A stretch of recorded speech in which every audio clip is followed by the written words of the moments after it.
നമസ്കാരം, എന്റെ പേര് ഡോക്ടർ തിദിയ. ഞാൻ യൂണിറ്റി മെഡിക്കൽ സെന്റർ നെടുവത്തൂരിലെ കൺസൾട്ടന്റ് പൾമനോളജിസ്റ്റ് ആണ്.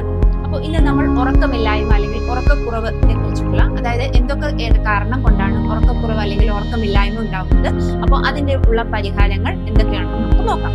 അതായത് മിക്ക പേഷ്യൻസിനും ഈ ഉറക്കമില്ലായ്മ അല്ലെങ്കിൽ ഉറക്കക്കുറവ് ഉണ്ടാകുന്നതിനുള്ള പ്രധാന കാരണം എന്ന് പറയുന്നത് അവരുടെ സ്ട്രെസ് അല്ലെങ്കിൽ ആൻസൈറ്റി, ടെൻഷൻ ഉണ്ടാവുക, ഏതെങ്കിലും ഒരു കാര്യത്തെ കുറിച്ചുള്ള ടെൻഷൻ, അല്ലെങ്കിൽ അവർക്ക് ബേസിക്കലി എന്തെങ്കിലും, അതായത് ആൻസൈറ്റി ഡിസോർഡർ ഉണ്ടാവുക. ചില കുട്ടികൾക്കൊക്കെ ആണെങ്കിൽ എക്സാംസിന്റെ സമയത്ത് ഉണ്ടാവുന്ന ടെൻഷൻ അല്ലെങ്കിൽ സ്ട്രെസ്, അതുപോലെ എന്തെങ്കിലും അതായത് ഡിപ്രഷൻ ഉള്ള പേഷ്യൻസിന്. അപ്പോൾ ഇങ്ങനെയുള്ള പേഷ്യൻസിനൊക്കെ ഉറക്കക്കുറവ് ഉണ്ടാവാറുണ്ട്.